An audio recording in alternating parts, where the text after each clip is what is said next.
Eu queria, antes de tudo, agradecer o convite em nome do Ministério da Ciência, Tecnologia e Inovação, em nome do ministro Halpe, em nome do secretário executivo Luiz Elias, que infelizmente não pôde comparecer, que já estava com a passagem tirada e foi chamado pelo Palácio do Planalto, né?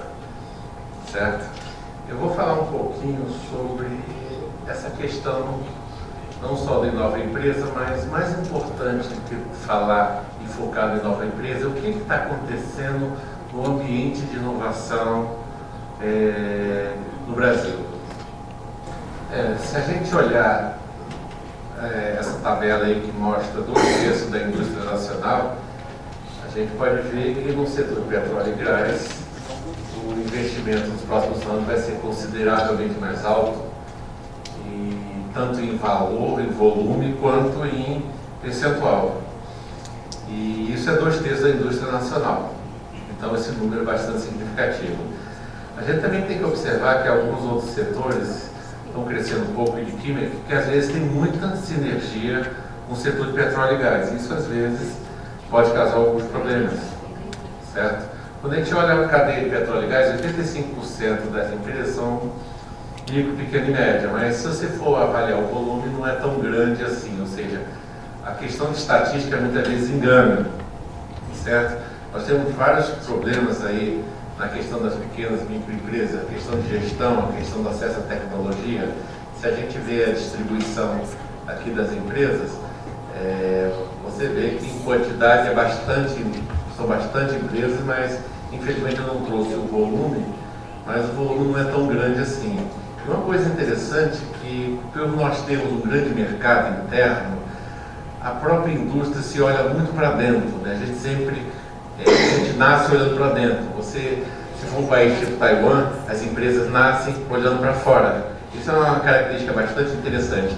E isso, em especial, a pequena e média empresa faz dessa forma. Se a gente vê os principais entraves à competitividade do setor, a gente olha que não é muito diferente de vários, elevada a tributação, certo? Nós temos o Ministério trabalhado no sentido de usar alguns desses tributos que podem ser utilizados como incentivos à inovação, a questão de mão de obra qualificada, a questão do Ciência Sem Fronteira, até foi comentado aqui a questão do aluno ir e não voltar.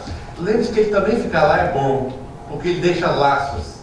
Isso é muito importante, você criar novos contatos, mesmo que seja na Noruega, onde tem uma indústria de óleo e gás muito forte, é importante isso também, certo? Mas muitos deles vão voltar. Talvez não voltem em 2 anos, 3 anos, 4 anos, mas o brasileiro tende muito a voltar, e abrir os laços lá também é uma coisa muito boa, né? O elevado custo de capital, vocês vão ver que o Inova, a empresa está mexendo nisso bastante, a questão do acesso à tecnologia também, a questão do acesso a crédito e garantias, a questão da inovação está sendo muito tratada. Quando a gente olhar para a MCT nos últimos anos, a gente chamava Ministério da Ciência e Tecnologia. E começou com um tempo a aparecer um izinho, a questão da inovação. Quando eu cheguei há 10 anos atrás no Ministério, falava indústria, não, indústria lá do outro lado do Ministério da Indústria e Comércio. E na Indústria e Comércio, cadê a tecnologia, cadê a ciência? Do outro lado. Então, há alguns anos começamos a botar esse izinho pequeno aqui, né? De repente, criou-se o MCPI. Esse I não é só uma troca de nome, é uma troca de postura dos últimos anos da questão da prioridade da inovação. E esse I está crescendo bastante. Aí a questão, começou engenheiro, botei I elevado a N, a questão do I é inovação, é questão de investimento, é questão de inteligência no sentido de conhecimento, é questão de infraestrutura para a inovação, é questão da área, questão internacional, não só de mandar alunos para o exterior, para se capacitar nas melhores universidades do mundo e ver novas tecnologias, conhecer novas soluções, mas também no sentido de atrair empresas de classe mundial para colocar seu centro de pesquisa aqui. Não ver o Brasil apenas como um grande mercado, mas um grande local para produzir, agregar valor, produzir tecnologia e retornar os produtos para fora. A questão de integração de instrumentos, integração de agências de fomento. Tem hora que até eu tive na reunião com a Suécia há 2 semanas na FINEP, tem hora que a gente não sabe quem é do BNDES e quem é da FINEP, né? Isso é uma coisa muito importante, porque na verdade está havendo a integração entre instrumentos. Não adianta você ter crédito, ter subvenção e não consegue recurso para a universidade. E é isso que nós estamos fazendo. O I também é de informação, informar a sociedade dos instrumentos que existem para inovação e de inclusão das pequenas empresas, médias empresas nesse processo. Ciência e tecnologia não é uma questão só de empresas grandes. Se você ver, por exemplo, o caso de Taiwan, várias empresas de pequeno porte têm alta tecnologia, empresas com 10, 15 engenheiros e funcionários, às vezes, produzem muito valor. Ou seja, essa empresa tem um PIB grande em comparação, às vezes, às empresas nacionais pequenas. E no sentido de incentivos, e no sentido de indústria. Isso é muito importante. Por isso que eu coloquei assim a coisa de engenheiro, Ministério da Ciência e Tecnologia, esse I elevado a N, essa é a nova postura da inovação nas palavras do Ministério. E um exemplo só é que não existe mais a questão de política, ciência e tecnologia, a hierarquia das políticas. É muito importante a integração da política industrial com a política de ciência e tecnologia. Isso é, quando existia a política industrial, quando existe, porque por muitos anos nós passamos sem política de ciência e tecnologia, nós não tínhamos. E antes da PITS, nós também não tínhamos política industrial, ou seja, havia uma tendência e um desejo que essas duas se integrassem. Somente na NCT no Brasil Maior que as coisas se juntaram. É quase uma política só, é um conjunto harmônico de políticas. Se você vê as prioridades da Estratégia Nacional de Ciência e Tecnologia, aqueles que tem o Vzinho é o símbolo do Plano do Brasil Maior, vários são iguais no Plano Brasil Maior.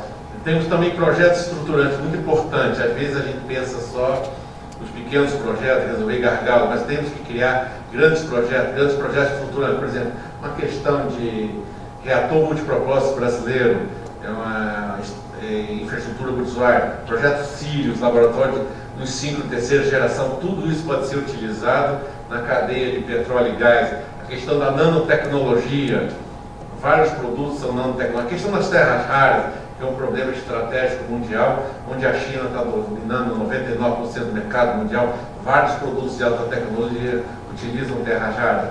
Então, vários projetos dentro da estratégia de ciência e tecnologia são estruturantes para criar uma base, criar uma estrutura para que dá suporte a essa inovação. O próprio Ciência Sem Fronteira fez um diagnóstico nas áreas mais carentes do Brasil e as hard sciences é o grande foco, certo? A questão da integração entre os instrumentos, CNPq mais no começo da cadeia de inovação, FINEP no meio, o BNDES no final, ou seja, mas separadamente, 1 mais 1 dá 3, juntos podem dar 5. É isso que está acontecendo, é muito importante isso aí. Então, qual é o novo I? Aí, tem um I a mais aí, é o N mais 1.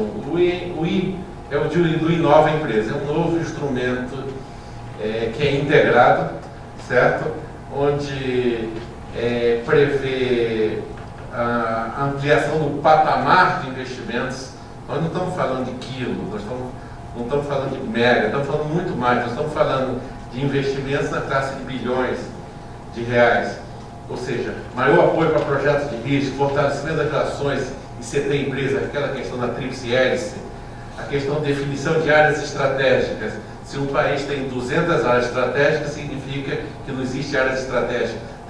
Estamos fazendo escolhas aonde botar o recurso, em quais áreas, e mesmo dentro das áreas, quais são as sub-áreas a investir. Isso é muito importante, né?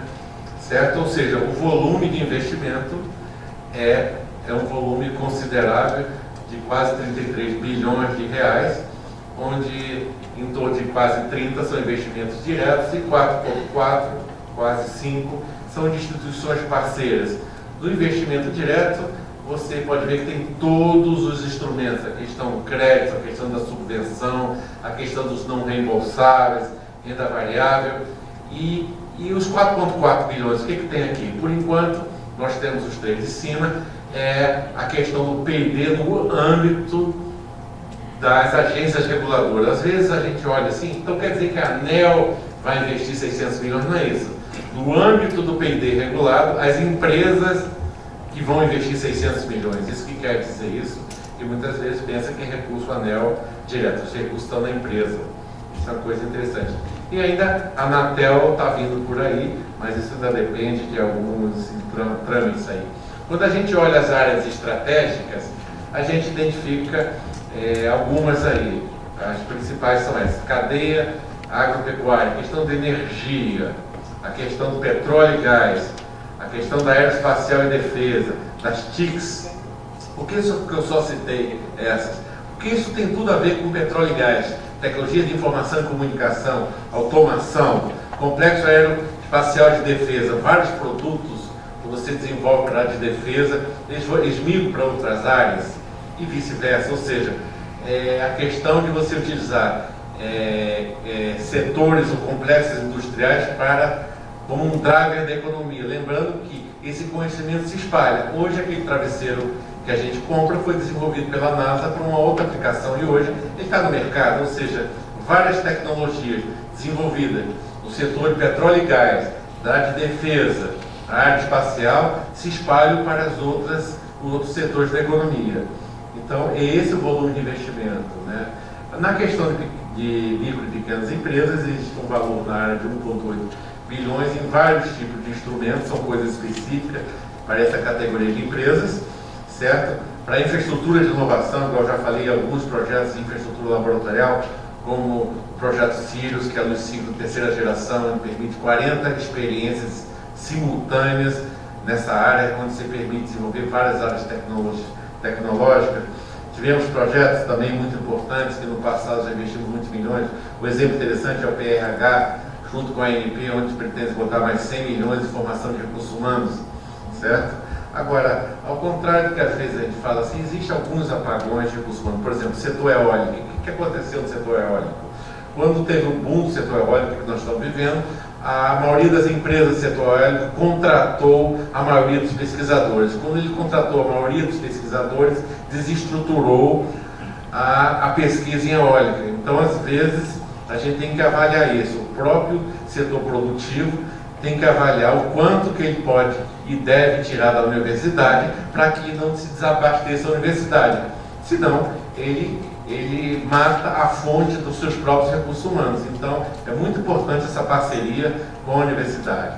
Por fim, eu deixo os contatos aí do Luiz Elias, que está à disposição, meu secretário Álvaro Tubos Prata, que é o secretário de Desenvolvimento, Tecnologia e Inovação, é a secretaria que trata da questão empresarial dentro do Ministério, e o meu setor, que trabalha com energia e recursos minerais. Muito obrigado. Obrigado, Eduardo. Agora com a palavra José da Gama Malcher, que é analista da indústria naval da FINEP.